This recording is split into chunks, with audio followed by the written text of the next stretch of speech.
And does your auntie know who she is? Yes, she does. But she's like, ooh. And I know this is wrong, but you have to be honest here on the quick take. It's like this. Ooh, Jasmine looking a little older. Ooh, I don't know. So what we doing after graduation? Right, you don't want that. You want a commencement speaker to hold the attention. Where we going to gather for pictures? I'm looking around here. I don't see nothing. How do I use my phone? I'm trying to get these pictures set up. Right, that's your auntie's distracted because you picked Jasmine Guy, Voorhees College. That's not a good pick. It's not a good gift. So we're going to go through some of these good picks. So, okay, Morehouse, that was a good pick. Van Jones, he meets the criteria. National name, Instagrammable, lasts forever. Yeah, and it, good. That's good. Greg Mathis, Concordia College. That's a good one. Instagrammable. Your auntie knows who Greg Mathis is. He's on TV. You know who he is, and it's going to last forever. And you flip through the TV, you see Greg Mathis, last forever. That's a good speech. That's winning the crowd. Doesn't even matter what Greg Mathis has to say. That's the whole commencement speaker game. These university presidents need to have this down. And that's on us again. Like I said, that's on us. Let's just run through them again. North Carolina AT&T, great pick. Laila Ali satisfies the criteria. Joe Biden, does he satisfy? Yes, he does. Morgan State, double thumbs up to you. Yeah. Instagrammable. Last forever. Key Sweat criteria met. And your auntie knows him. In fact, your auntie's like, ooh, Joe gonna be there? Uncle Joe? Ooh, I'm just gonna wear my sundress, show my arms off, because I've been working out. I've been working out. I was getting ready for your grade. Right. All of that met. Good pick, Morgan State. You know what? Shout out to Meharry, Shaw, and Tennessee State. That's a great pick. See, this is almost what Edison wanted to do. Tom Joyner is their pick. So Tom Joyner ends up, he's the one who gives money to these HBCUs. And then in turn, you have him speak at your HBCU. So then what happens? Maybe he gives you some more money. Smart. And he meets all the commencement speaker criteria. Instagrammable. Make it last forever. And auntie. Smart. Now we're going to get into some lazy gifts. And we still have one good gift that we want to discuss, but we're going to get into these lazy gifts. So here are some lazy gifts. And, let's just focus on one lazy gift. And I'm going to focus on my school, Xavier University in Louisiana. You have a lazy gift as a commencement speaker. Cedric Richmond, I know this probably sounds wrong, is a lazy gift. That's a lazy gift. That's where the president just went around. He's at certain functions. He sees Cedric Richmond there, who's from New Orleans, from the Louisiana area as a state representative, and asks, hey, you want to be the commencement speaker? Yeah, I know you did it at Southern last year, so why don't you come and do it? It's like he on the commencement speaker train. That's lazy. That is a lazy gift. You didn't put you weren't that proactive in getting Cedric Richmond. And Cedric Richmond, though he is known in Louisiana and possibly D.C., as a Congressional Black Caucus leader, that's it. Ask your cousin in L.A. if they know who Cedric Richmond is. No. Cedric Richmond does not meet these criteria. Number one, he's not Instagram. Wait, correction. Let's say if he is Instagram, it's not by much. Not by much. Does your auntie know she's from Louisiana and that's about it? Will it last forever? No. In about 7 years, you're going to forget that Cedric Richmond was your speaker. Sorry. So let's contrast that with Xavier's crosstown rival, Dillard, who brings in Janelle Monáe. Right. Yes. The music sensation, Janelle Monáe. The young music sensation, Janelle Monáe. The one who appeal to not only the students who she's speaking to, but the audience around, bringing in future alumni. Maybe as a 16-year-old who's sitting in the audience who hears Janelle Monáe and then links that with Dillard, makes the alumni want to click in on the webpage and say, let me go ahead and watch and possibly donate. That's a good gift. She's Instagrammable. Your auntie knows who she is. And it's going to last forever. Their university president went out and was proactive. Don't be lazy in giving your gifts. University presidents, like I said before, that's on us. University presidents, keep this criteria in mind. If not, come and holler at us, one more time. Again, this is the quick take. Boys in the office, you're welcome. You're welcome. So thanks to our studio audience, and shout out to the producer Scrappy. But like we just said, the summertime, we said before that summertime is graduations, and it's also concerts. And so concerts in the summertime, there's big names who want to do it to catch you during your free time. So the big name, well, before we even tell you who the name is I'm going to give you a scenario. Let's suppose your 50-year-old auntie who never had any kids is basically just hadn't had any kids, and this is what happened to her in the past year. She got married. 5 years ago, when she was 45, she got married. Her and her husband had been trying for a while, and then all of a sudden she becomes pregnant at the age of 50. And you're like, hey, and your auntie, she's never had money, was never any issue.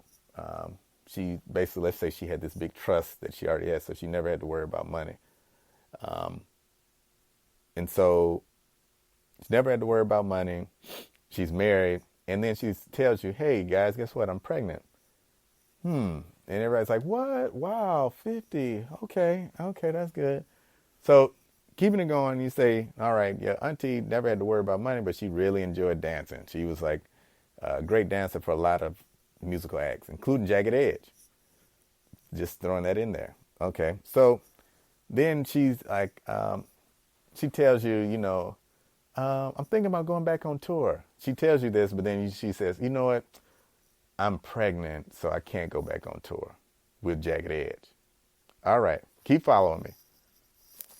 So then some months pass, and then she has the baby. The baby's like 4 months old. This is your auntie, and she tells you, you know what? I just got a divorce. And you're like, what? Yeah, I'm divorced now. Oh. And then you're like, okay, I'm divorced. And, the custody, we don't really know how the custody's going to go. I don't like the way Harold is doing. Let's just say her auntie's husband's name, Harold. Harold is not doing me right with this. He's trying to take me to court, trying to get this money. I don't know. This is crazy, trying to take custody. But you know what? I'm ready to go on tour with the kid and get back on tour with Jagged Edge as a background dancer. What? What would you say to your aunties doing that? Would you be excited? No, you wouldn't. You'd be like, what? What? You want to go on tour during this time? You 50. What? No, this isn't like back in the day when you were background dancing for Jagged Edge. What? You 50. What?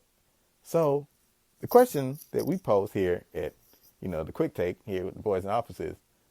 So if you wouldn't want that for your auntie, why are you so happy that Janet Jackson is doing the same exact thing, going on tour with all of these stresses on her, and you're excited? Like, oh, yeah, she's doing her concert again. Yes, I'm going on this tour. Yeah, I'm going to be there. Right. Why are you excited about that? I don't get that. I get it that you're a passionate Janet Jackson fan, but look at what Janet is going through. In addition, so she's has a kid that she's going to take on tour her for 54 cities, 3 months on tour, city to city, going through a divorce. May not have custody of her child during that time or not. Doesn't know. All this is up in the air. Maybe certain stops on the tour where she doesn't have her child, and then she tries to give you the concert that you've been so excited for. She's going to be different. That is a lot she's going through. She's thinking about solid foods and whether transitioning the baby to solid foods or can the baby walk. Oh, I don't want to miss this event. I'll take him around the city. Oh, now I got to go to sound check. I'm 50 years old trying to do a concert. You know who else who was 50 years old trying to do a concert? My brother. Yeah, don't forget that. Michael Jackson was trying to put on a concert for you fans too when he was 50. And I know you are, he loves the fans. You know what? Michael Jackson did all of that. And you know what? The doctor did have something involved with that. But he's not here anymore. 50 years old trying to do a concert. I mean, sometime the Father Time catches up to you. The same Janet Jackson who was doing the moves for Control and all that, Pleasure Principle, all that at 25 is not the same Janet at 50. This is a really labor-intensive process. And she's going to have a 1-year-old basically with her on this. And she doesn't know if she's going to have a 1-year-old with him the whole time with this co-custody battle. All of this is up in the air. And yet, You as a fan are like, yeah, she coming to my town and I can't wait to see her.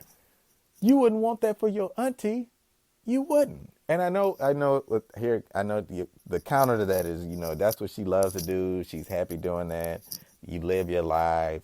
All that. I'm not saying all of that's not true. But in this setting of Michael Jackson, Prince, and all of these stresses that she has going on with her, look at all of these stresses that she has going on for her. You all will watch the eyes, Dr. Eyes or the doctors, or even Steve Harvey, and you get so, it might make a tear come to your face when like women come on there talking about postpartum depression, or men or women talking about the divorces they went through or custody battles. You'll drop a tear. But with Janet Jackson, it's like she has all of this going on, along with probably still dealing with the death of her brother and probably trying to handle issues with his kids or whatever else. And you're excited to go see her. You're excited to see her entertain you, though she's dealing with all of that. Right.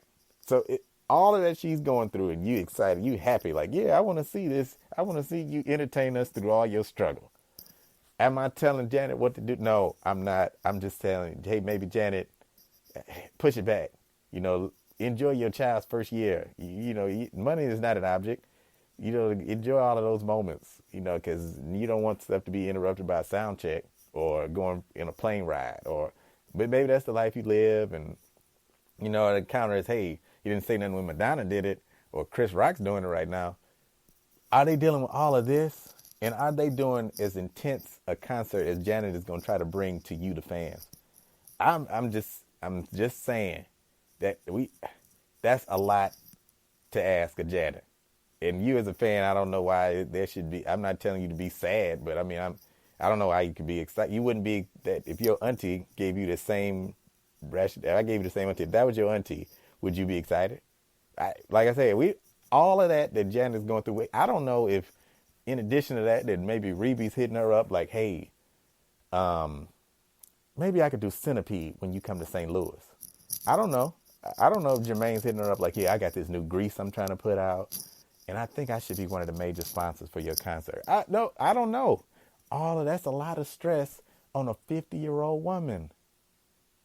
A 50-year-old woman who's divorced, who's going through a custody battle, in a postpartum state, dealing with the death of her brother who tried to do the exact same thing she's doing at the age of 50.